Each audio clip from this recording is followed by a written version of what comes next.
I want to get back to this about the Democratic Socialists of America and their history, because it's quite interesting. One of the individuals who was key in setting up, what became Democratic Socialists of America, the Michael Harrington trend, is an individual by the name of Max Shachtman. Max Shachtman. Now, Max Shachtman was a founding member of the Communist Party when it was set up in the United States in 1919, 1921 was when they had the Unified Convention. And Max Shachtman, he was a Trotskyist at first, and then when the Molotov-Ribbentrop Pact was signed, Max Shachtman didn't agree with it, and he had a polemic with Leon Trotsky. And Leon Trotsky wrote an entire book against Max Shachtman called In Defense of Marxism. And Max Shachtman and his followers are the Shachtmanites. And they went on to break with the World Trotskyist Organization and the Fourth International, it was called, and they set up their own organization. Eventually the Workers' Party, the Independent Socialists, and eventually they dropped Leninism, and they went into the U.S. Socialist Party. And they were in the Socialist Party, and in the final years of his life, Max Shachtman, who'd been a founding member of the Communist Party, he supported the Bay of Pigs invasion. But this was an individual who, is really, in New York City among labor union activists, Max Shachtman's photograph is there. Very good speaker, but his politics significantly shifted. And is an interesting figure, and Michael Harrington, the individual Michael Harrington, who was, he was probably the most famous socialist in the United States in the early 1960s. He wrote a book about poverty in the United States called The Other America. Lyndon Johnson quoted from him. I think Hillary Clinton has quoted him in speeches. He's just, he was a well-known, kind of a socialist, social democrat, but, his book he wrote about the history of socialism is dedicated to Max Shachtman. But the Shachtmanite Trotskyists, if you read their history, there's a book, In Defense of Marxism, by Leon Trotsky, in which Trotsky polemicizes against them. There's a book, The Struggle for a Proletarian Party, by James Cannon, who was the head of Trotskyism in the United States, polemicizing against them. Basically, he refers to Shachtman and his grouping as the New York City intellectuals. And it's basically argued that their socialism was not about class struggle, and it was kind of about intellectual alienation, and that's why they turned against the Soviet Union.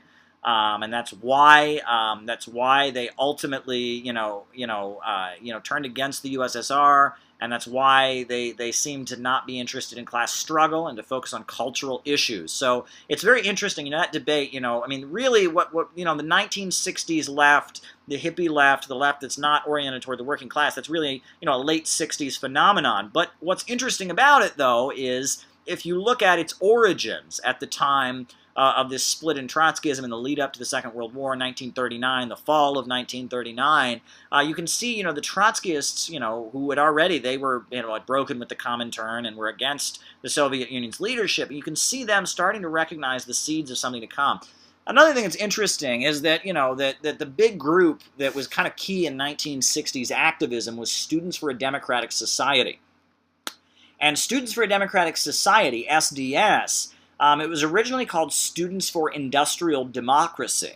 And it was actually started by a lot of these forces that eventually went on to start the Democratic Socialists of America. You had Tom Hayden, you had Upton Sinclair. It was the League for Industrial Democracy. It was their student group. They formed Students for Industrial Democracy. And they put together this thing called the Port Huron Statement. It was against the Soviet Union. They were social democrats. They were for what they called the theory of participatory democracy, which meant, workers controlling their factories, but was against, the Soviet Union. And they were funded by the United Auto Workers Union, which was led by Victor and Walter Reuther, the two brothers, that they were aligned with Michael Harrington, and that originally Students for a Democratic Society was like a DSA kind of outfit.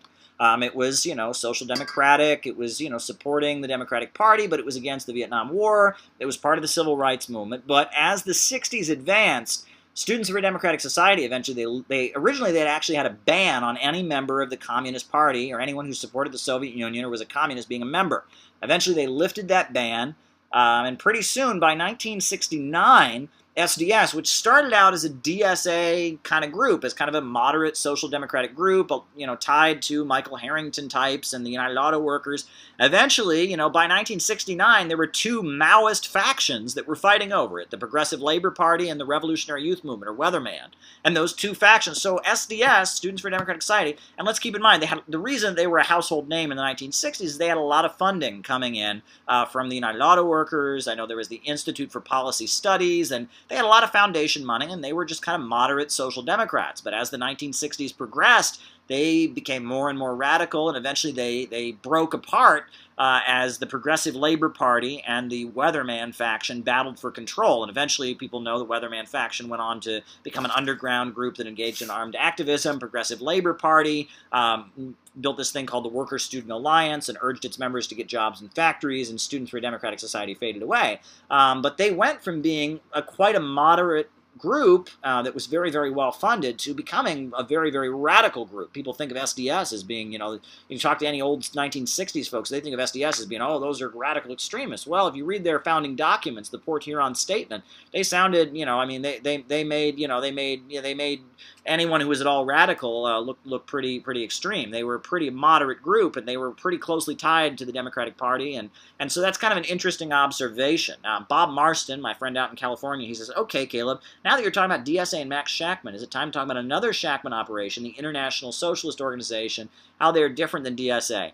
I don't want to get into this too much. I'm not going to get into a bash fest of different groups, but it's interesting to point out. So, and I think Bob Marston, he's out there in Berkeley, and it's interesting. So folks will know the ISO, or the International Socialist Organization. I'll just quickly go over their history. Max Shachtman, after he broke with Trotskyism, first he formed something called the Workers' Party. Then he formed something called the Independent Socialist Clubs, or the Independent Socialists, the IS. At Berkeley, at the University of Berkeley in California, there was an independent socialist club, and it was pretty big. I mean, Berkeley was a center of activism, early 60s, things got going. The Independent Socialist Club of Berkeley was the Shachtman group, and they were aligned with Max Shachtman against both the Soviet Union and American capitalism, still considered themselves to be Leninists. And then when Max Shachtman came forward and said, you know what, we don't believe in Leninism anymore, we're just socialists, we don't believe in Leninism anymore. At that point, the Independent Socialist Clubs of Berkeley cut their affiliation with Max Shachtman and aligned with a Trotskyist leader in Britain who was saying approximately the same thing, named Tony Cliff. And that's the history. The ISO, the International Socialist Organization, they're the Shachtman group, but they broke with Shachtman when Shachtman dropped Leninism. And what's interesting is a lot of members of the ISO, you'll talk to them, they've never heard of Max Shachtman. They just know Tony Cliff. They don't know about Shachtman. That's kind of an interesting history there. I'm a bit of a nerd, and that's why when I see these conspiracy theories and people trying to say that DSA is the same thing as the RCP and stuff like that, it gets on my nerves because I actually read this history, and it's interesting. And I don't want to get into a bash fest of, I thank Prairie Miller and some other people that have reached out to me and said, you're too bitter at leftists. You spend all your time beating up on the left, and they're right. I am frustrated with the left. I think there's a lot of things we could do differently, but that's not what people need to hear from me. And most people, this is just inside baseball. Let's remember that it's just inside baseball. This is this is some stuff this is an internal conversation, and there you go. But it is important to point out that yes, the ISO has roots and connections to Max Shachtman, who is an interesting figure, and that the history of DSA, which is now being widely discussed in the media, there's some interesting, let's also remember that Michael Harrington, now coming out of the 1970s. In the 1970s, you had this thing called the New Communist Movement. There were a lot of people in the USA. They came out of the 1960s, maybe they'd been in SDS or they'd been activists, and they were inspired by China. They were inspired by all these Marxist revolutions that were happening, and they went into the factories and they tried to convince people in the USA, factory workers, middle American folks, to become communists. And they worked in factories, and there were a bunch of different groups. There was the Communist Workers' Party, there was the Revolutionary Communist Party, there was the October League, the Communist Labor Party. All these groups, the idea was to recreate something like the Communist Party USA that had been based in communities and neighborhoods, had fed people, had shop organizations. And throughout the 1970s, it became pretty clear that at that point the U.S. economy was just doing too well. Middle America was too prosperous. They didn't want to hear it.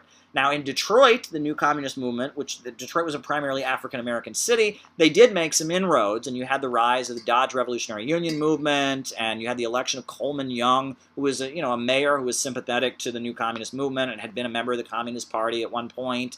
And, and then in some other parts of the country, like Georgia, you had some wildcat strikes that were led by Maoists, again, among African-American workers. But for the most part, the U.S. working class, the majority, other than the African-American community in places like Detroit and Atlanta, but largely the U.S. working class didn't want to hear what the new communists had to say. And these were all different Maoist communist groups. And then, at the same time, China's politics were shifting. China was no longer telling, during the Mao period, China was telling everyone that they wanted to spread communism all over the world, and, it was what you might call ultra-left. And as Deng Xiaoping came into power, China's politics, China was not, telling people that it wanted to spread communism all over the world. And so China was shifting. And on top of that, so finally then in 1978, you had an economic downturn. And when the economic downturn happened in 1978, a lot of these communist groups got desperate, and they said, this is finally our moment, right? Workers are getting laid off. Now we're going to start recruiting people. And then there was a revolution in Nicaragua. There was then a revolution in Afghanistan. You had the Afghan Democratic Republic being created. You had the Iranian Revolution then in 1979. And so a lot of these communist groups said, yes, this is our moment, right? We're finally going to expand. But things actually got, in terms of the politics of the American working class, they became more right-wing because the economy had just finally been downturning. It had been rising since the end of the Second World War, but finally the U.S. economy was going downturn. They said, we need to go back to the 50s. So you had the rise of Reaganism. So at that point, the new communist movement, around 1980, 1981, these people, these 1960s veterans who had been getting jobs in factories and trying to build a new communist party, they gave up. A lot of them, they just threw in the towel. Now you had the Revolutionary Communist Party that said, well, only the lumpen proletariat or the African American masses could make the revolution.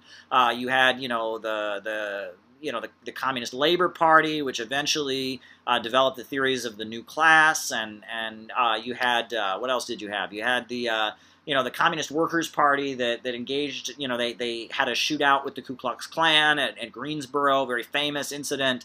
It was essentially the Greensboro Massacre, and the Klan just, shot 5 of these communists, and then later they kind of dissolved and became a Christian organization and moved into the Democratic Party. And by 1981, 1982, the new communist movement, which had been, it was massive. Hundreds of thousands of people probably were part of it. It was a big movement. You can read, there's books about it. Max Elbaum has written a book about it called Revolution in the Air. There's some other histories of it. By 1981, all this new communist movement that had emerged that was inspired by China and was trying to build a new communist party unsuccessfully because the American working class had a high standard of living. By 1981, they kind of died out. And so at the same time, you had Michael Harrington and the former members of the Socialist Party. The Socialist Party was dissolved. You had Socialist Party of USA that was formed. That was still kind of electoral formation, but the actual old Socialist Party of Eugene Debs and Norman Thomas, it was dissolved. And then Michael Harrington, as the new communist movement was dying, he formed Democratic Socialist Organizing Committee, DSOC. And Michael Harrington, he forms DSOC, and he forms a magazine called In These Times. And he's basically saying to all these people, see, the Maoism stuff, the communism stuff is too extreme. Look, and stories were coming out about the Cultural Revolution and, some of the horrors that had gone on during the time when the Gang of Four were running things. And so Michael Harrington emerged, and a lot of these Maoists from the new communist movement ended up becoming founders of Democratic Socialists of America. And that's a very interesting tidbit. You would think they had nothing to do with each other. Democratic Socialists of America disavows Lenin, disavows most of the world communist movement, says that they're, democratic socialists, they're democratic, hinting that communists are not. I know that they allow other people to join, but largely it was a group that did not see, this anti-communist socialists who were oriented toward the Democratic Party, but a lot of former Maoists joined the group, and that's kind of an interesting history. And you had Jesse Jackson's campaign for president, and that was kind of the where a lot of these former Maoists, now that they'd kind of broken and they weren't in all these different parties anymore, they'd moved out of the different communist parties. They were not in a factory selling a newspaper trying to convince their co-workers to be communists. At that point, a lot of them went into the Jesse Jackson campaign and went into the DSA. And that's a very interesting history. I know the Democratic Workers' Party, which was a big party in California. They were like Maoist feminists. They eventually dissolved into Democratic Socialists of America during the 1980s. I know that the Communist Workers' Party, which was based in, it was based in New York City and had a lot of Asian American members. I know, like Jean Quan, who was the mayor of Oakland, had at one point been a member of the Communist Workers' Party. There's a Chinese American woman in New York City who was on city council. For a long time. I think she still might be on city council here, and she was a former member of the Communist Workers' Party. A lot of these parties, they just kind of dissolved and went into like the DSA wing of the Democratic Party. And so DSA, despite the fact that they're very, very much anti-communist and very much their roots are in kind of social democratic organizing, interestingly, though, a lot of former Maoists went into the group. And let's remember, a big point of the Maoist movement had been they were against the Soviet Union, and they were against, that they considered the Soviet Union to be social imperialist. So they didn't, as these revolutions were continuing through the 80s, with the Sandinistas and all of that, you had a lot of these Maoists had no interest in it because they had already broken off any ties with anyone who was aligned with the Soviet Union. They were not pro-Cuba. They were not pro, supporting any of the anti-colonial revolts around the world that were aligned with the Soviet Union. So, it's kind of an interesting history, the origins of DSA and how, like, kind of the death of the new communist movement, kind of laid the foundations for them. But I'm repeating myself. I think the interesting thing about the new communist movement is the context. You have to remember what happened was that Middle America just didn't want to hear it. And the reason Middle America didn't want to hear it was because of the simple fact that the economy was booming. And yes, they finally had a downturn in 1978, but then the instinct of most white working class Americans was to just go more right-wing. But then at that point, a lot of these old 60s radicals decided at that point that it could never be done. And they wouldn't put it in those words, but a lot of them think that. They think Middle America are their enemies, and a lot of them think that. And what's weird is that right now, all across the United States, anti-capitalist sentiments are higher than they've ever been. And I'm not just talking about among, African Americans and the oppressed community. I'm talking about among Americans, especially younger Americans, millennials like myself, anti-capitalist sentiments and openness to socialist ideas and socialist economic theories and socialist proposals is very, very widespread. However, these 1960s radicals that control these various socialist groups, they hold on to the idea that it's impossible to convince white working class Middle Americans, people in Iowa and Kansas and Ohio and Missouri and Texas, to convince them that to be socialists. It's just impossible. No, these people are all racist. They're all in the Ku Klux Klan.